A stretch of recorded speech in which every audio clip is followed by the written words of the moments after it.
A good life is a life built around fulfilling work, play, relationships, and lifelong learning. Welcome to Good Life Conversations, where we explore the stories and strategies of inspiring everyday people who are striving to create a life of purpose, meaning, and connection. Hi there, welcome to this Good Life Conversation. My name is Jay. I'm your host and the founder of Discover Year. And today, our guest is another Jay, Jay Smith. Welcome, Jay. Nice to see you. And I have to ask is it just Jay or is Jay an abbreviation? I like to tell people my name's Jay. Easy to remember because it's just one letter. That's so funny because I tell people that my parents knew I would be simple and they gave me a name that was just one letter. So I did not know about that about you, but here we are, two J's Yeah. in a pod. Okay, so a little bit about Jay Smith. One thing that's really interesting, I think, for everyone to learn is that Jay's the owner of a the Thunder Gardens farm. So he's got a farm on his home property, and he'll tell you a lot more about that. That's a recent thing for Jay, and so we'll explore how he transitioned into that. He also does some digital learning strategy for the Canadian Police College at RCMP, and he's also faculty at something called the Hoffman Institute. So, like a lot of our mentors, he does a variety of different things, different interests, different skills. And in fact, Jay left high school in grade 12. So, he'll maybe tell you a little bit about that. He later went back to get a master's degree in adult education. And he was formerly a faculty member at Algonquin. So, he's done a lot of different things.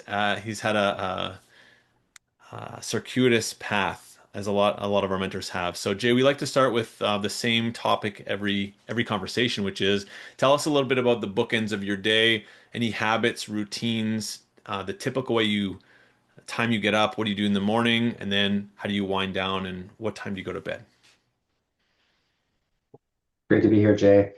And I love waking up really early. So lately I've been getting up like around 4 in the morning. But typically my ideal time is 5. Uh, and it just gives me the opportunity to be quiet. My morning routine is always spent by myself, typically with a glass of water, and my journal. My day, though, is really structured around a few years ago, I created a 5-star system that allows me to ensure I meet 5 key targets so that I live a good life. I did this because I'm a perfectionist, and if I wasn't hitting all 5 targets, I was feeling pretty bad about myself. So I decided to measure it by stars. That way, if I only did 3 of the things, then that's okay. A 3-star day is still pretty good.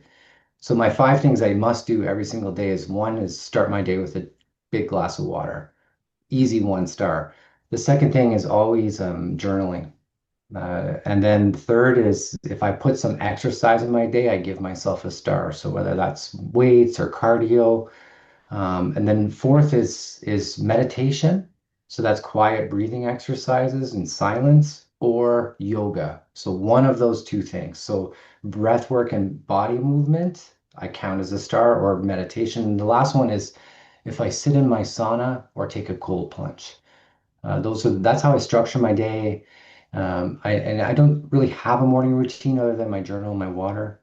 Hmm. Um, and my nighttime, like the bookend of the day, I don't really have a routine. Maybe it's like I watch 10 minutes of TV before I fall asleep with my wife. We work 10 really minutes. hard. Yeah, I fall asleep right away when I start watching TV. So she doesn't like it very much because she gets into the show and wants to watch it, and I'm snoring. But Yeah. that's just it is. That's the way it is. I get up early and I go to sleep early around 9:30. Okay.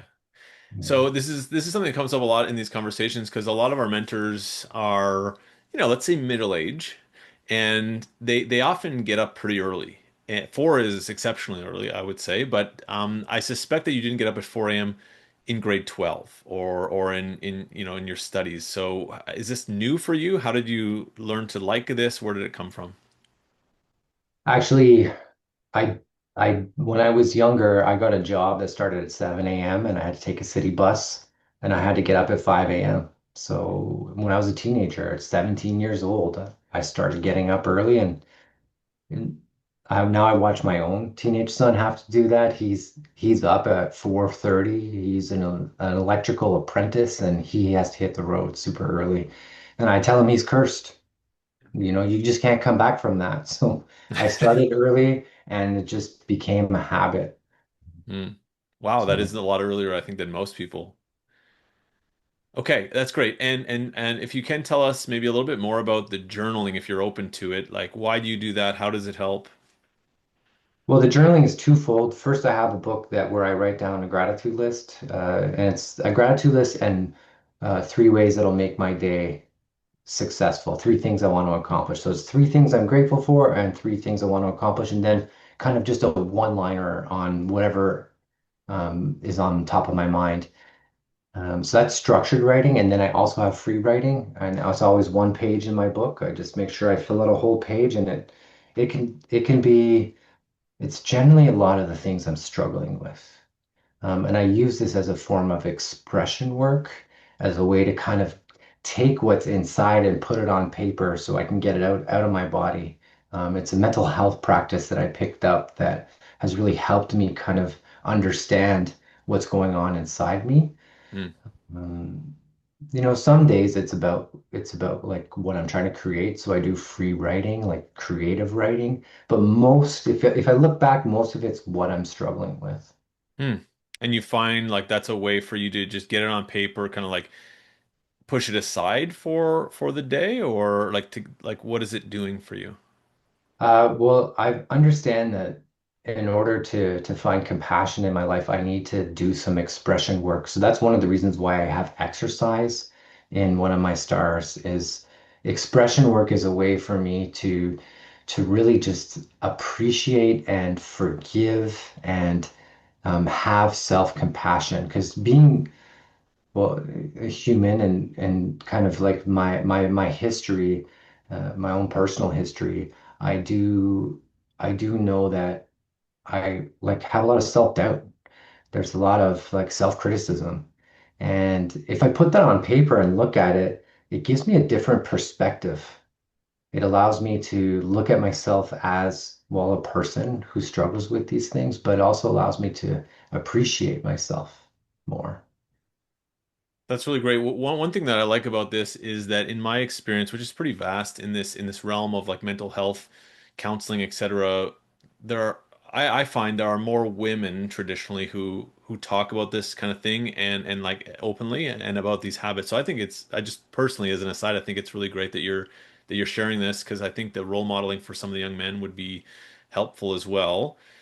Um, yeah, so I think it's great that you stick to it because we hear a lot, right? And probably everybody listening to this thinks on social media, yeah, journaling, gratitudes, da, da, da. Everyone kind of sees it floating around, but I don't know how many people actually stick to the practice. So this is something you Well, do every day.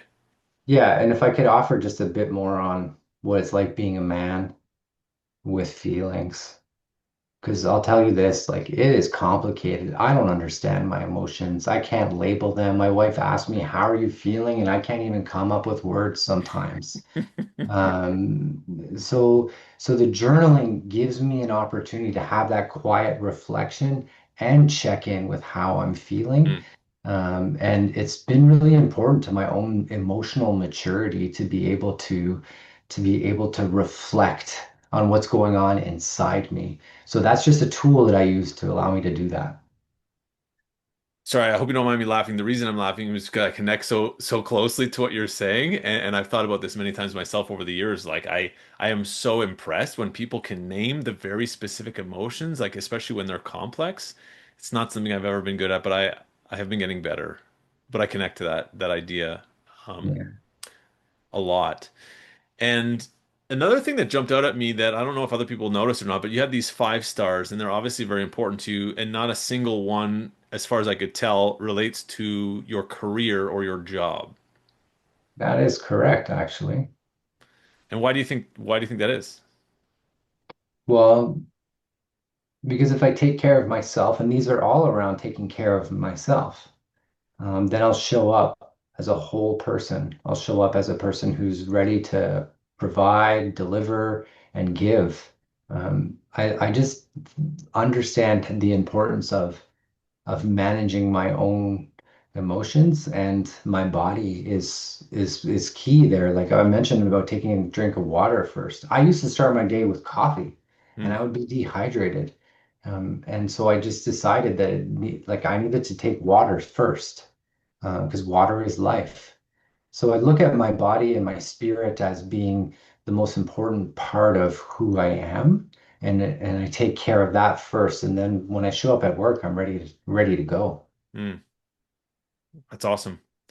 I think it's a great message to hear. And I suspect that this wasn't always the way. So can you maybe give us some insight into how did you get to this place where you're focused on these 5 stars and like what led you there and tell us a bit about the journey to get there. It's probably lots of struggle, lots of dark times.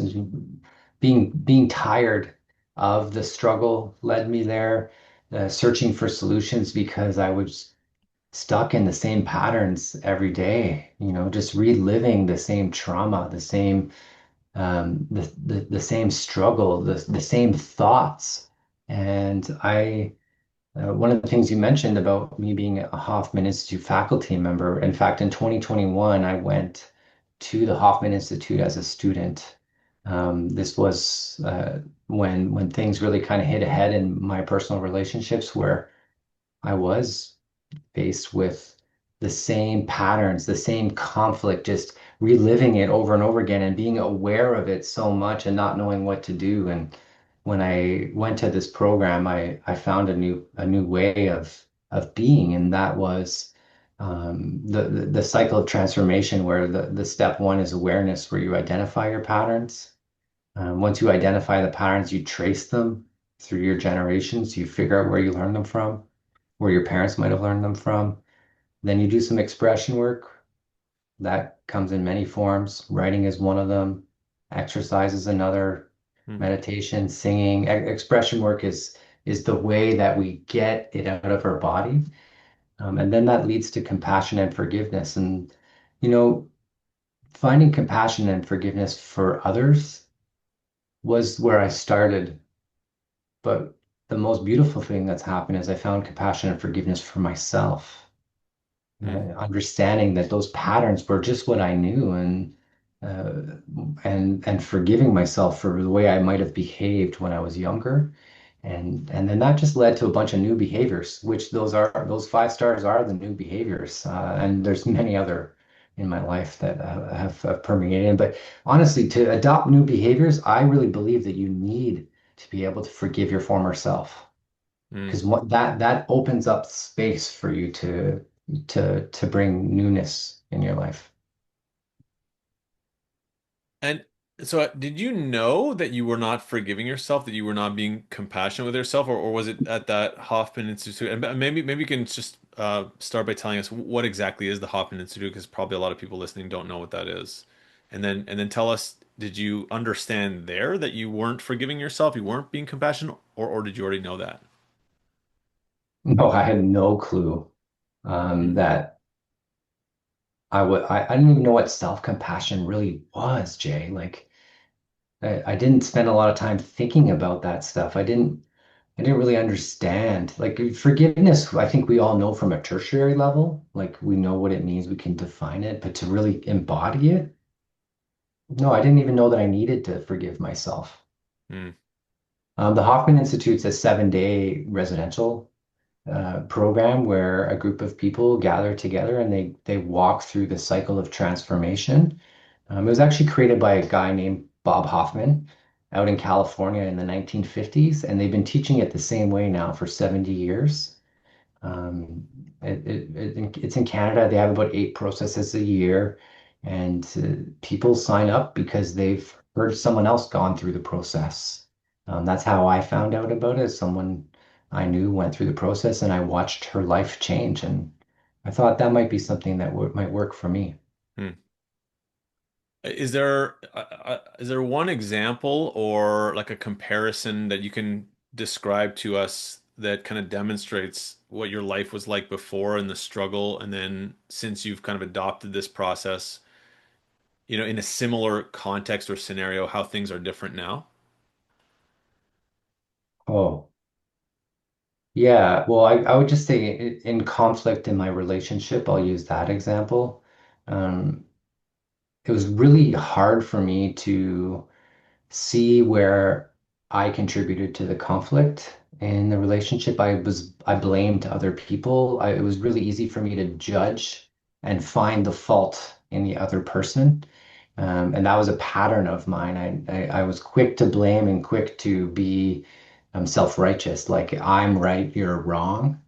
And then the change now is more I take it's the responsibility for myself and my actions and looking within and seeing myself as where did I contribute to this? How is my self-righteousness, how is my arrogance contributing to this argument? And and then when I look at the other person, and we'll just say my wife because she's the one who I end up in conflict with the most, um, and it's much less now these days. But in that relationship, when I look at her, it's not through the eyes of where she's wrong. It's through the eyes of like, wow, this must be tough for her. So I empathize.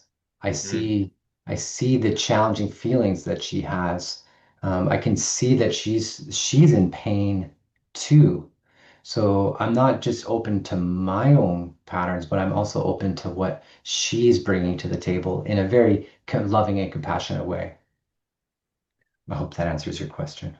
Yeah, no, it's very cool. I mean, and we can perhaps kind of guess at all the residual that comes from one path, or the former path or the current path. Yeah, thanks for sharing. It's a lot of work that you sounds like a lot of work that you've done. Yeah, and it's all coincided with moving to the farm, actually. The same in 2020 we moved to the farm and this has just given my life a whole different perspective in working with the land and understanding the cycle of nature. I've got to understand myself so much more and both me and my wife, like we lived in the city. We didn't never really understood what rural life was like, and now we're really kind of in it. So it's Mm. it's it's been a nice change the last 5 years of our lives. So maybe now is a good time. Then you could tell us a little bit about Thunder Gardens, how this came to be. Let's start with that. How did it come to be? How did you decide to do this? Well, Candace and I, we met as climate change activists. So were very concerned about the changing climate, and we're volunteers for an organization called the Climate Reality Project.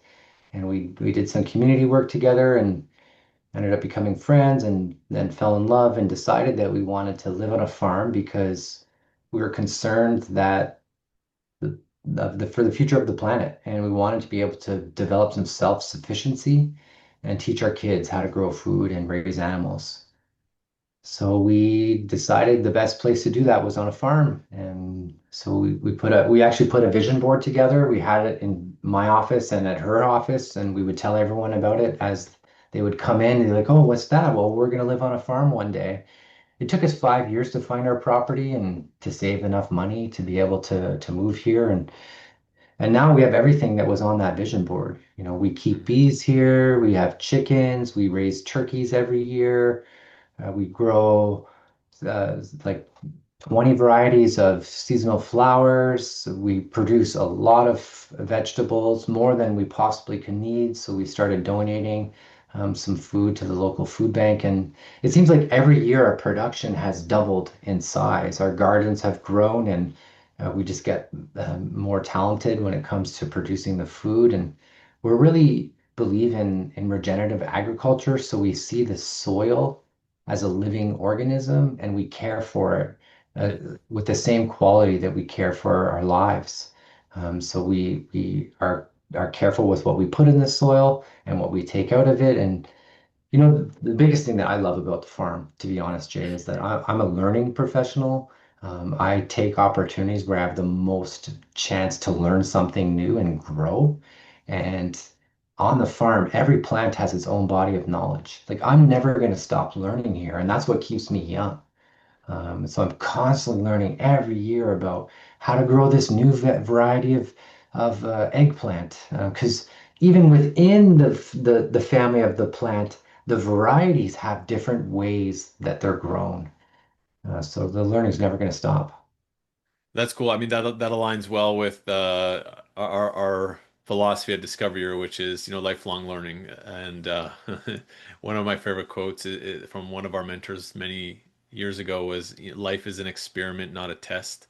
Sounds like you've adopted something along those lines as a personal mantra as well. Yeah, I mean, the farm's a great place to fail. Hmm. You can experiment with failure, and failure is your best teacher. And so, yeah, I totally agree with that mantra. So that's, I mean, I think that's cool, and I suspect our students will have a number of questions for you. And by the way, we did the self-compassion scale with the students at the time of this recording a week or two ago. So that's something that we cover with them every year. So they might have questions related to that as well. Very nice. But since you brought up this idea of failure and its importance, can you tell us about either a recent or an important failure to you, and what lesson you learned from it? Yeah, I think the recent, like the most important failures I had were the jobs that I really thought I wanted and never got. I could think back, like there's so many jobs that I've applied to in my career and gone through interview processes. And the reality is that in your career, the decision about your future is made when you're not in the room. People are discussing your future and they're not asking you. They're deciding whether they want to hire you or not. And there's been so many times in my career where I really, really wanted the job and I didn't get it. And, sometimes that's really hard. It's rejection. It's wondering why they didn't pick me and not feeling good. But when I look back on what those did for me is, well, first of all, like I've had so many more opportunities. If I would have got one of those jobs that I thought I wanted, I would have still been in that job. Mm, But now I've learned so much more. I've created more opportunity. I've been more driven, more ambitious, worked harder, discovered more because those people didn't pick me.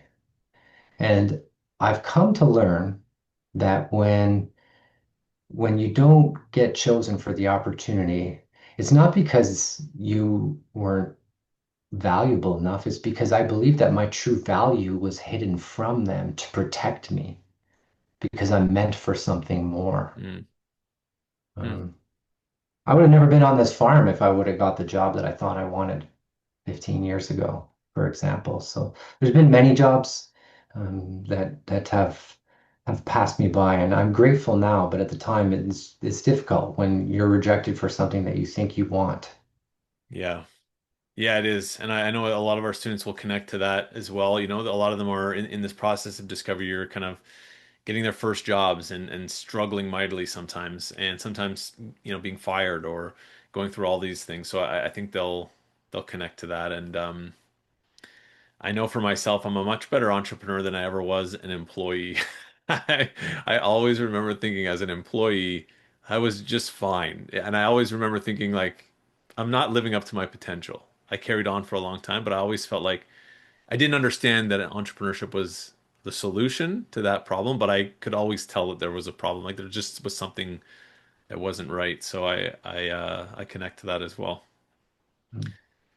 Okay, so you've talked a little bit about your wife and communication and conflict, which, good communication is one of the skills that we talk. Interpersonal communication is a skill that we do a lot of work on in Discovery Year. So maybe you could tell us something that you've learned that's important, that you think is important about communication or relationships. I think the most important thing is honesty and empathy, and being honest with how you feel. And it's simply saying, I don't know, I'll get back to you, really makes a huge difference.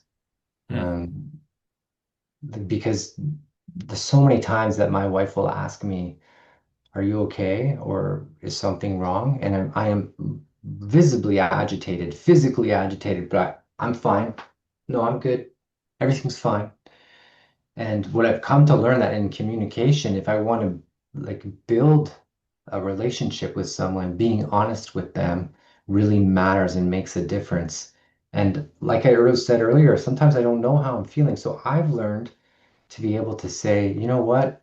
There is something going on. I'm actually not sure what it is right now, but I'll get back to you. And then reassure my partner that it's not about you, Hmm. like it's something else. Because she might take it personally, and so that's the honest communication has been helpful, and then the empathetic part. Eh, this has been so hard for me to learn, but when it comes to like working with my wife, opposite sex, she doesn't want solutions to her challenges. She prefers for me to listen and understand how she's feeling. I'm a fixer. I love to just come up with a solution and I'd like to take action. And when she tells me she has a problem, I'm all about finding a solution. And that has not worked. Mm. Most of my guy friends will say the same thing. If they're aware, they know that the spouse just wants you to listen and just hear. Um, I don't know though if I'm really good at it. She'd have to tell you, but I know it Yeah. intellectually. I know it intellectually, so that's a good start. Yeah, indeed, indeed. And it's Yeah. for most of us, I think that it's a lifelong process to mastery for Yeah. sure. Um, okay, I'm curious to know for you once you started, whether it's with your wife or your family or in particular, I think I might be more interested in others. Like once you started to learn about being more honest and more empathetic, and you started being that way with other people, did you notice changes? Like were there things that were positive in that, like when you kind of changed the way you were communicating people, or were there things that were negative about that? Like, in other words, did people not understand? Were they confused? Did it make your relationships better? Well, I really appreciate this question. And this is perhaps one of the biggest changes in my life the last 5 years is my relationships with other men and even women in particular, where the relationships now are much deeper. What I mean by that is that there's just so much more value in my relationships with other men because I'm able to share how I'm feeling with them, what I'm struggling with, what my hopes and dreams are, not just talking about the sports, not just talking about, what we accomplished or what vacation or what we're trying to do next, but actually talking about the meaningful things like the challenges I'm having in my relationship with my wife, the difficulties I'm having at work, the struggle I'm having with my own like identity. Um, this has been a way that I've been able to actually offer because when I open up with my male friends, they actually share with me what's going on with them too, and it creates this bond. And one of the things that I've learned that's so important for health and longevity is perhaps the best indicator of that is the quality of your relationships. I can't stop thinking of this man I met last year. His name's John App Simon, and he's 93 years old. And I met him, we had lunch together, just him and I. And you did not know he was 93. He walked in there, head held high, shoulders back. He looked like he was 70, in great shape, super sharp, super witty. And I asked him, like, how do you do it? Like, what's your secret? And he says, well, I got a Monday lunch club and a Monday bridge club and a Tuesday squash club and a Tuesday swimming club. His trick is he just goes from one group of friends to the next every single week.